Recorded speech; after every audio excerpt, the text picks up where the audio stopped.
नमस्कार, स्वागत है आप सभी का इस विशेष कार्यक्रम में। मैं हूं अश्विनी कुमार मिश्र। प्रधानमंत्री नरेंद्र मोदी की अध्यक्षता में आज केंद्रीय कैबिनेट की अहम बैठक हुई, जिसमें कई अहम फैसले लिए गए। इस महत्वपूर्ण बैठक में कैबिनेट ने प्रधानमंत्री उज्ज्वला योजना के संदर्भ में अहम कदम उठाते हुए अगले 3 साल में 75 लाख से ज़्यादा LPG कनेक्शन मुफ्त दिए जाने का निर्णय लिया। कैबिनेट द्वारा इस निर्णय के तहत सरकारी पेट्रोलियम कंपनियों को 1650 करोड़ रुपए जारी करने के प्रस्ताव को मंजूरी दी गई।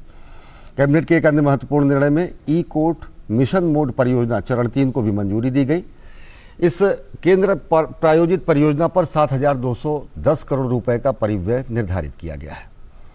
ई-कोर्ट मिशन मोड परियोजना का लक्ष्य ऑनलाइन और पेपरलेस अदालतों की स्थापना करना है। इससे न्यायिक प्रणाली और अधिक पारदर्शी होगी और कागज रहित अदालतों के लिए ई-फाइलिंग, ई-भुगतान प्रणाली को सार्वभौमिक बनाया जाएगा। डेटा संग्रहित करने के लिए क्लाउड स्टोरेज भी बनाया जाएगा और सभी अदालत परिसरों में 4400 ई-सेवा केंद्र स्थापित किए जाएंगे। कितने महत्वपूर्ण हैं आज के ये कैबिनेट के फैसले, और बेहद महत्वपूर्ण है ये फैसले, और कितना इनका असर पड़ेगा हमारी न्यायिक व्यवस्था पर। हम चर्चा करेंगे। हमारे साथ 2 खास मेहमान हमारे साथ हैं। शेखर अय्यर जी, जो कि सीनियर जर्नलिस्ट हैं, वरिष्ठ पत्रकार हैं, और हमारे साथ हैं DK दुबे जी, जो कि कॉन्स्टिट्यूशनल एक्सपर्ट और वरिष्ठ अधिवक्ता हैं। सबसे पहले आपसे जानना चाहेंगे शेखर अय्यर साहब, जिस तरीके से प्रधानमंत्री उज्ज्वला योजना का एक तरीके से समझे अगले 3 वर्षों तक का ये विस्तार है, 75 लाख नए कनेक्शन, ग्रामीण क्षेत्रों में खासकर गरीबी रेखा से नीचे रहने वालों के लिए शुद्ध ईंधन की उपलब्धता सुनिश्चित होने के साथ साथ स्वास्थ्य मानकों में बेहद गुणवत्तापूर्ण सुधार हुआ है। कितना और ज़्यादा ये प्रभावशाली होगा आने वाले 3 वर्षों तक इसका विस्तार किया जाना?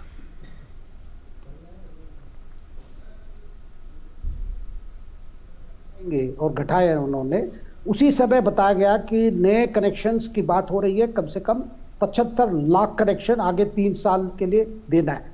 उसका बड़ा कारण ये क्या है कि सरकार के पास जितने फीडबैक आए हैं कि जो रसोई गैस का डिमांड बढ़ता जा रहा है नए कनेक्शंस की, और खास करके जो अति गरीब है उनके अंदर जो डिमांड बढ़ रही है, क्योंकि जो प्रोग्राम जो 2016 में केवल देश पे कुकिंग गैस की जो कवरेज थी वो 62% थी, आज लगभग सैचुरेशन पॉइंट पे पहुंच रही है। हो सकता है कुछ दिनों में सरकार घोषणा करे कि 100% हमने कुकिंग गैस सप्लाई कर पाए।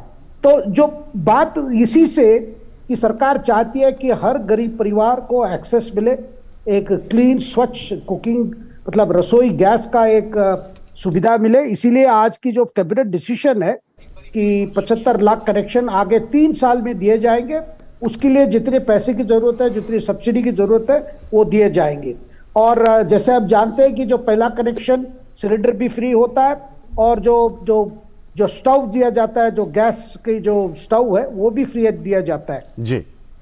तो बाद में फिर हर 200 रुपया पर महीना का सब्सिडी वैसे है ही है। तो ये एक प्रकार से इंपॉर्टेंट फैसला है जो सरकार मानती है। ये उज्ज्वला योजना जो है वो एकदम गांव लेवल पे अति गरीब के लिए एक पूरा आर्थिक रूप से भी और बाकी एक स्वच्छता रूप से भी और स्वास्थ्य के रूप से, स्वास्थ्य के दृष्टिकोण से जी, स्वास्थ्य के दृष्टिकोण से, जीवन के गुणवत्तापूर्ण जीवन यापन के दृष्टिकोण से, पर्यावरण के दृष्टिकोण से बेहद महत्वपूर्ण है, और जिसको कहते हैं ईज ऑफ लिविंग में भी काफ़ी इजाफा हुआ है। हम चर्चा जारी रखेंगे, लेकिन आइए दिखाते हैं क्या कुछ अहम फैसले लिए गए कैबिनेट में। प्रधानमंत्री नरेंद्र मोदी की अध्यक्षता में बुधवार को केंद्रीय मंत्रिमंडल की बैठक हुई। बैठक में प्रधानमंत्री के नेतृत्व में G20 के सफल आयोजन को लेकर प्रस्ताव पारित किए गए। इसकी जानकारी देते हुए सूचना प्रसारण मंत्री अनुराग सिंह ठाकुर ने कहा कि G20 के घोषणा पत्र पर सहमति बनाया जाना भारत की ताकत को दर्शाता है। न्यू दिल्ली डिक्लेरेशन में आम सहमति बनाना ये अपने आप में दिखाता है कि भारत की बढ़ती ताकत नरेंद्र मोदी जी के नेतृत्व के कारण जो दुनिया के देशों को एक मंच पर एक स्वर में दुनिया के हित में निर्णय लिए गए। आज भारत ग्लोबल एजेंडा सेटिंग में अहम भूमिका निभा रहा है और भारत के नेतृत्व को उसका श्रेय जाता है। कैबिनेट ने 3 वर्षों में उज्ज्वला योजना के तहत 75 लाख और LPG कनेक्शन जारी करने के लिए 1650 करोड़ रुपए की मंजूरी दी है। इसकी अहमियत को रेखांकित करते हुए केंद्रीय मंत्री ने कहा कि इससे महिलाओं की कार्यक्षमता और गुणवत्ता में वृद्धि होगी। 75 लाख मुफ्त LPG के कनेक्शन अब और दिए जाएंगे मांग को देखते हुए, ताकि गरीब और ज़रूरतमंद महिलाओं को इसका लाभ मिल सके और अगले 3 वर्षों तक 2023-24, 24-25, 25-26 इनमें 75 लाख कनेक्शन महिलाओं को मिलेंगे। साथ ही कैबिनेट ने ई कोर्ट मिशन मोड प्रोजेक्ट के तीसरे चरण को भी मंजूरी दे दी है, जिस पर 7,210 करोड़ रुपए के खर्च से अगले 4 साल में पेपरलेस कोर्ट बनाए जाने के कार्य को आगे बढ़ाया जाएगा। इसके तहत 4400 ई सेवा केंद्र शुरू किए जाएंगे। ट्रैफिक चालान के निपटारे के लिए वर्चुअल कोर्ट की व्यवस्था की जाएगी। ऐसे कदमों से पारदर्शी, सुलभ न्याय व्यवस्था बनाने का प्रयास होगा। ई कोर्ट्स मिशन मोड प्रोजेक्ट के फेज 3 को लगभग 7,210 करोड़ रुपए की लागत से पूरा किया जाएगा। इन ई कोर्ट्स का उद्देश्य ऑनलाइन और पेपरलेस कोर्ट्स की स्थापना करना है, जिससे न्यायिक व्यवस्था को नागरिकों के लिए सुलभ, किफायती, विश्वसनीय और पारदर्शी बनाया जा सके। वहीं प्रधानमंत्री की अध्यक्षता में आर्थिक मामलों की मंत्रिमंडलीय समिति ने मैसर्स बरहायान लिमिटेड साइप्रस द्वारा मैसर्स सुवेन फार्मास्यूटिकल्स लिमिटेड में 9,589 करोड़ रुपए तक के विदेशी निवेश के लिए प्रत्यक्ष विदेशी निवेश के प्रस्ताव को मंजूरी दी है। भारत और सिएरा लियोन, आर्मेनिया, एंटीगुआ और बरमुडा के बीच समझौता ज्ञापन पर हस्ताक्षर की मंजूरी दी गई है, जिसका उद्देश्य दोनों देशों को डिजिटल पहल के कार्यान्वयन में सहयोग और डिजिटल प्रौद्योगिकी आधारित समाधान जैसे इंडिया स्टैक के आदान प्रदान को बढ़ावा देना है। कैबिनेट की बैठक में लिए गए निर्णयों से जहां महिलाओं का कल्याण सुनिश्चित होगा, तो वहीं देश ही नहीं बल्कि अन्य देशों को भी डिजिटल पब्लिक इंफ्रा से मदद मिलेगी। Bureau report, DD news. हमारे साथ शेखर अय्यर जी है, साथ ही साथ हमारे साथ वरिष्ठ संवैधानिक मामलों के जानकार और अधिवक्ता डीके दुबे जी है। डीके दुबे जी, एक और बेहद महत्वपूर्ण रहा ई कोर्ट मिशन मोड परियोजना के तीसरे चरण को विस्तार किया जाता। किस तरीके से सुप्रीम कोर्ट की निगरानी में ई समितियों के द्वारा इसका क्रियान्वयन और सुनिश्चित किया जा रहा है? अब तक के 2 चरणों में कितना आमूलचूल परिवर्तन हुआ है? तीसरे चरण में जो प्रस्ताव किए गए हैं तकरीबन 7,000 करोड़ रुपए भी खर्च होंगे, ये कितना बदलाव लाएगा? ऐसा है, अभी तक जो परिस्थिति है उन परिस्थितियों में जब कोरोना आया तो कोरोना से पहले ही ऑनरेबल चीफ जस्टिस जो इस समय के हैं वो पहले से इस पर काम कर ही रहे थे। ये उनकी महत्वाकांक्षी परियोजना है, इसमें कोई शक नहीं है। लेकिन कोरोना आने के बाद पहले चरण में जैसे तैसे हमने शुरू किया था, दूसरे चरण में उसको इनहेंस किया है और अभी तो पोजीशन ये लाने वाले हैं, अगर ये जिस दिन कंप्लीट होगा, कि हम क्या गवाहों को उनके घर से गवाही दिलवा सकते हैं, क्या आम आदमी के लिए ई सेवा केंद्र खोले जा सकते हैं, क्या हमारे देश में जो कानूनी पहलू हैं उनमें इजी एक्सेस हो सकता है, वकीलों के लिए भी, जजों के लिए भी, पैरोकारों के लिए भी, पिटिशनर्स के लिए भी। दूसरा, फीस जमा करने के लिए हमारे पास, हम कोर्ट में जाते थे, मालूम पड़ा जरा से चालान कटवाने के लिए कोर्ट में जाते थे। अब वो पोर्टल के माध्यम से आप डायरेक्ट उसका जमा करिए और जमा करने के बाद रिसीट को सबमिट कर दीजिए। तो इस परियोजना का जो सबसे महत्वपूर्ण पहलू है वो ये है कि जो हम कहते थे जस्टिस डिलेड, जस्टिस डिनाइड जी, वो हम उसको खत्म करने वाले हैं। और ईश्वर अगर सही से इसको, मतलब ईश्वरी कृपा है कि आगे से ये सही से चल ही रहा है, लेकिन हम आप मान के चलो कि डिले की वजह से कभी खारिज हो गया, किसी का मुकदमा चला गया, मालूम पड़ा कि डिफॉल्ट में हो गया, ये सारी चीजें खत्म हो जाएगी। दूसरा, सम्मनिंग हमारे यहाँ होती थी, मालूम पड़ा महीनों तक जा रहा है। अब ये ई कोर्ट के माध्यम से यहाँ पर उन्होंने व्यवस्था की है कि साहब ऑटोमेटिक सम्मन जो है वो तामीला हो जाएगा इलेक्ट्रॉनिक माध्यम से। जिनके पास नहीं होगा वो बात अलग है, लेकिन इलेक्ट्रॉनिक माध्यम से अब हम आसानी से, नहीं तो तामीला में ही साल के साल गुजर जाते थे, मुकदमे शुरू नहीं हो पाते थे। शेखर अय्यर जी, जैसा कि डीके दुबे जी बता रहे हैं कि एक आमूलचूल परिवर्तन पूरे न्यायिक प्रणाली में आएगा। अगर देखिए 2 चरणों में 2011 से लेकर 15 तक पहला चरण रहा और 15 से आगे दूसरा चरण शुरू किया गया। अब तीसरे चरण के लिए किस तरीके से देखते हैं, जो पेंडेंसी ऑफ केसेस है या फिर जिस तरीके से ऑनलाइन पूरी की पूरी प्रक्रिया को किया जा रहा है, कितना पारदर्शी होगा, पारदर्शी के साथ साथ कितना जवाबदेह भी होगा? बिल्कुल अश्विनी जी, ये जो थर्ड फेज है एक प्रकार से एक यूनिफाइड टेक्नोलॉजी डेवलप करने के लिए, ताकि कोर्ट्स और बाकी स्टेक होल्डर जितने लिटिगेंट्स हैं सबके लिए एक प्रकार से प्लेटफॉर्म के लिए जो टेक्नोलॉजी की जरूरत है उसके लिए आज कैबिनेट की फैसला है आपने देखा कि सुप्रीम कोर्ट और हाई कोर्ट में तो ये ऑलरेडी आ चुका है, कई रिकॉर्ड्स डिजिटल हो चुके हैं, कई जजमेंट्स भी डिजिटल हो चुके हैं जी। तो आजकल हम शेखर जी रोकेंगे। इस समय प्रधानमंत्री नरेंद्र मोदी पहुंच चुके हैं भाजपा मुख्यालय। भाजपा मुख्यालय दीनदयाल उपाध्याय मार्ग पर स्थित, जहां पर प्रधानमंत्री नरेंद्र मोदी का सार्वजनिक अभिनंदन पार्टी द्वारा और कार्यकर्ताओं द्वारा किया जा रहा है। G20 के सफल और सार्थक अंतर्राष्ट्रीय वैश्विक आयोजन का। हमारे साथ हमारे संवाददाता राजेश राज इस समय जुड़ चुके हैं। राजेश, आपसे जानना चाहेंगे, पुष्प वर्षा हो रही है जैसा कि हम देख रहे हैं प्रधानमंत्री नरेंद्र मोदी का, और एक लोगों में ज़बरदस्त उत्साह है, और साथ ही साथ जश्न मनाने का सबसे बड़ा वजह भी ये है कि इतना भव्य आयोजन, G20 का सफलतम आयोजन, क्या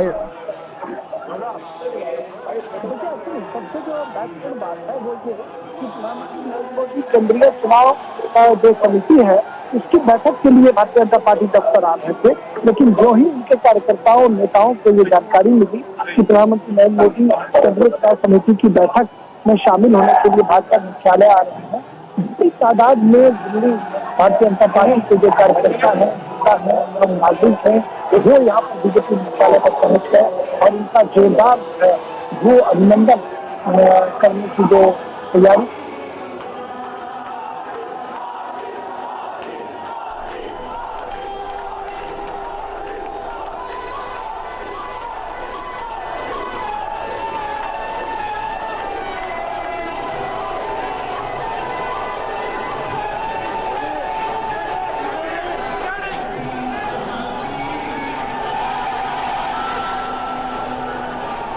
सीधी तस्वीरें भाजपा मुख्यालय से। प्रधानमंत्री नरेंद्र मोदी पहुंचे हैं भाजपा मुख्यालय। G20 के सफल आयोजन के बाद पहली बार भाजपा मुख्यालय पहुंचने पर अध्यक्ष JP नड्डा ने पुष्पगुच्छ देकर उनका स्वागत किया। बड़ी संख्या में पार्टी के कार्यकर्ता और प्रशंसक इस समय मौजूद हैं भाजपा मुख्यालय में, पंडित दीनदयाल उपाध्याय मार्ग पर स्थित नई दिल्ली के हृदय स्थल में स्थित, और पुष्पवर्षा करके प्रधानमंत्री नरेंद्र मोदी का स्वागत किया जा रहा है। और वजह यह भी है कि एक महत्वपूर्ण बैठक भी होनी है, साथ ही साथ G20 का जिस तरीके से भारत ने सफल आयोजन किया, वैश्विक मंच पर भारत के नए स्वरूप का अभ्युदय हुआ, उसके लिए भी प्रशंसक कार्यकर्ता कृतज्ञता ज्ञापन कर रहे हैं प्रधानमंत्री नरेंद्र मोदी का।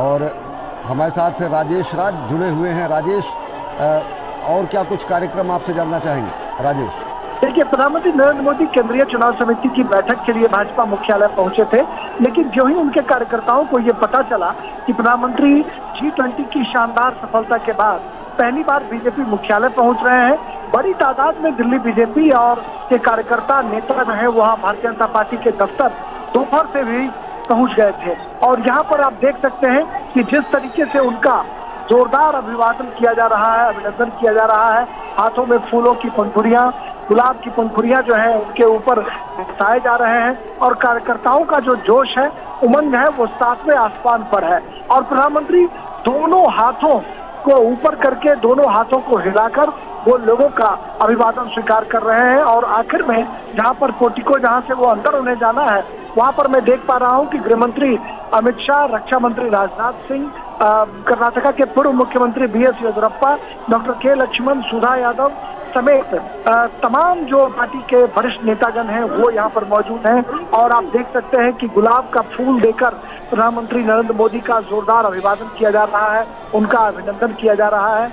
और राष्ट्रीय अध्यक्ष जो JP नड्डा हैं वो उनके साथ जो है वो धीरे धीरे कदम बढ़ाते हुए दिखाई पड़ रहे हैं। और अब प्रधानमंत्री नरेंद्र मोदी जो है वो केंद्रीय चुनाव समिति की बैठक के लिए अंदर जा रहे हैं, और ये उम्मीद की जा रही है कि केंद्रीय चुनाव समिति की बैठक अब से कुछ ही देर बाद शुरू हो जाएगी। लेकिन जो सबसे बड़ी बात है अश्विनी, वो यही कि प्रधानमंत्री को केंद्रीय चुनाव समिति की बैठक के लिए आना था, लेकिन कार्यकर्ताओं के उत्साह को अब समझिए कि कार्यकर्ताओं को जैसे ही इसकी भनक लगी, वो बड़ी तादाद में भारतीय जनता पार्टी के दफ्तर पर पहुंच गए और गर्मजोशी के साथ उनका अभिवादन, अभिनंदन, स्वागत किया गया है। और अब PM अंदर जा चुके हैं और बैठक अब से कुछ ही देर बाद शुरू हो जाएगी। राजेश, केंद्रीय चुनाव समिति की जो बैठक है उसके क्या कुछ एजेंडे हैं, और कई राज्यों में चुनाव भी होने हैं, इस संदर्भ में हम आपसे भी अगले बुलेटिन में जानकारी लेते रहेंगे। तो हम दर्शकों को बता दें कि प्रधानमंत्री नरेंद्र मोदी भाजपा मुख्यालय पहुंचे हैं। भाजपा मुख्यालय में बेहद महत्वपूर्ण बैठक केंद्रीय चुनाव समिति की, जिसमें वो शिरकत करेंगे, पार्टी नेताओं से मुलाकात, बातचीत करेंगे, मंथन करेंगे और प्रधानमंत्री के इस बैठक में शामिल होने की जानकारी पर बड़ी संख्या में भाजपा के कार्यकर्ता और प्रशंसा के समय पहुंच चुके हैं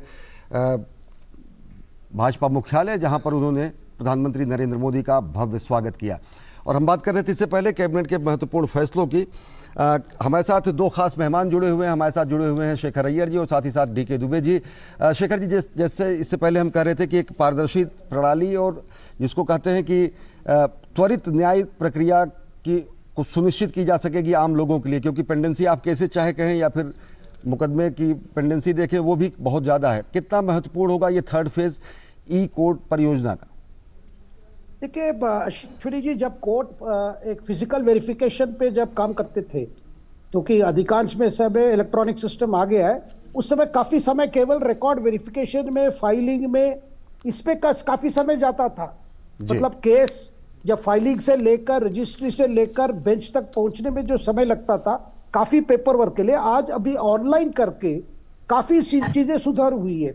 और आज जो सुप्रीम कोर्ट के जो हमारे चीफ जस्टिस हैं चंद्रचूड़ जी, वो पहले से ही इस पर जब वो चीफ जस्टिस बनने से पहले भी वो उसी कमिटी के थे, जहाँ पे ये जो सुप्रीम कोर्ट की कमिटी जो था, जिसमें वो अध्यक्षता वो उनकी थी कि कैसे और भी मॉडर्नाइजेशन किया जाए, कैसे रिकॉर्ड्स को इलेक्ट्रॉनिकली किया जाए, ताकि फाइलिंग को लेकर जो आम नागरिक या वकील कोई भी हो, जिनके लिए एक्सेस, डॉक्यूमेंट का एक्सेस हो, सिस्टम का एक्सेस हो और ज्यादातर जजमेंट्स की एक्सेस। और आज जो फेज 3 की जो बात हो रही है, इस फेज 3 में कोर्ट्स, मतलब सारे कोर्ट्स, जितने कोर्ट्स हैं हमारे, डिस्ट्रिक्ट कोर्ट से लेकर सुप्रीम कोर्ट तक, ये सारे कोर्ट्स कैसे डॉक्यूमेंट्स को एक्सेस कर सकते हैं, उनकी जजमेंट देख सकते हैं, ऑर्डर को देख सकते हैं, कोई भी देख सकता है। तो इसका एक सुविधा जो बन रहा है, इसके लिए सरकार भी बहुत सुप्रीम कोर्ट के साथ मतलब पूरा सहयोगी के साथ साथ ये कार्यक्रम शुरू किया है। जी, हम चर्चा जारी रखेंगे, लेकिन वक्त हो चला बेहद छोटे से ब्रेक का। देखते रहिए डीडी न्यूज।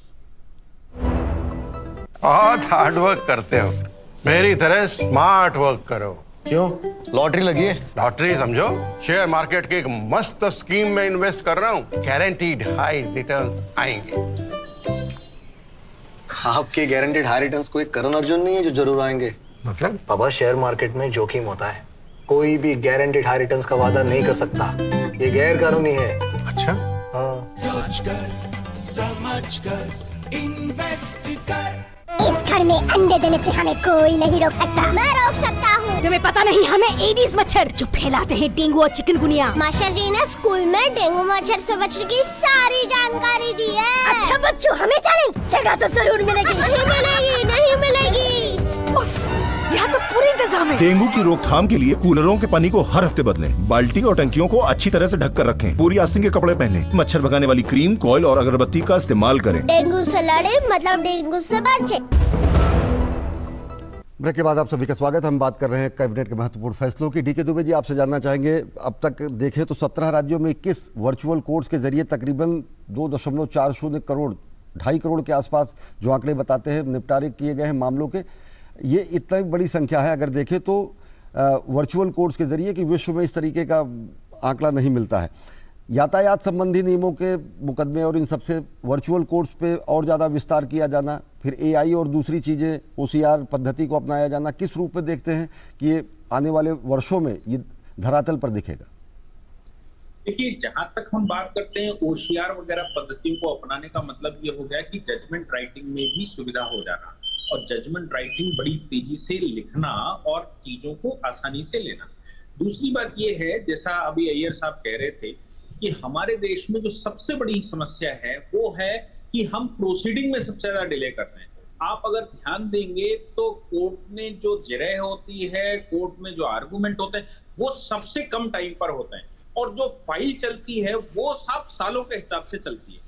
और वो इसलिए चलती है कि आज हमने किया, आज तुमने किया, आज ये नहीं किया, आज वो नहीं। अगर आप ऑनलाइन पूरा 100% डिजिटलाइज कर देते हैं, जैसे सुप्रीम कोर्ट में इस समय स्पीड बढ़ गई। मैं 370 की प्रोसीडिंग में था तो कई एडवोकेट्स विदेशों से आर्गुमेंट कर रहे थे और पेपरलेस मामला था। इतनी बड़ी फाइलें अगर वो हम बनाते तो वो इतनी बड़ी फाइलें होती कि आप समझ लो उनको ढोते ढोते परेशान हो जाते। लेकिन साहब, एक क्लिक पर सब कुछ अवेलेबल था, कोर्ट के सामने भी, जिरह करने वाले वकीलों के सामने भी। अब नीचे की जो अदालतें हैं, उन अदालतों में या क्वासी जुडिशियल जो बॉडीज होती हैं, जिनको बहुत कुछ करना नहीं है, उनको पेपर सामने है लेकिन व्यक्ति का उपस्थित होना अनिवार्य है। अब व्यक्ति आ ही नहीं रहा है, तो कोई ना कोई अड़चन हो रही, वो फाइलें आप सोचो कि कितना समय हमारा बचेगा। और जो हम कह रहे हैं ओवरलोड है, उस ओवरलोड में बड़ी भारी तादाद में हमको उसमें रिलीफ मिलने वाली है। अब हम जब ये कहते हैं कि साहब ऐसा करते हैं, तो आप सोचिए कि देश की ग्रोथ में कितना बड़ा फर्क पड़ता है इससे। सोच कर देखिए कि देश की कितनी बड़ी आबादी सिर्फ अदालत जाने के लिए ट्रैफिक में रहती है जी। और उससे कभी कभी 2-2, 3-3 दिन पहले से चलता है। किसी को फाइल करना है वो ई सेवा केंद्र जाके कर सकते हैं। वो एक बड़ा मैं मानता हूं इस प्रोजेक्ट का बहुत इंपॉर्टेंट पार्ट है। और दूसरी बात क्या है कि जैसे अभी दुबे जी कह रहे थे, रिकॉर्ड्स को डिजिटाइज करना वो अपने आप में एक लंबा प्रोजेक्ट है। देखिए अभी काफी सुप्रीम कोर्ट जजमेंट डिजिटाइज हो चुके हैं, हाई कोर्ट में भी हो चुके हैं, सब हाई कोर्ट इस पे लगे हुए हैं, क्योंकि हमारे चीफ जस्टिस चंद्रचूड़ जी मानते हैं ये सबसे प्रायोरिटी है। और साथ में जो तीसरी चीज जो एलिमेंट है इसमें, ई अपीयरेंस। देखिए ई अपीयरेंस मतलब आप को वर्चुअली अपीयर कर सकते हैं, तो वो अपने आप में क्विक डिस्पोजल ऑफ केसेस का भी होगा।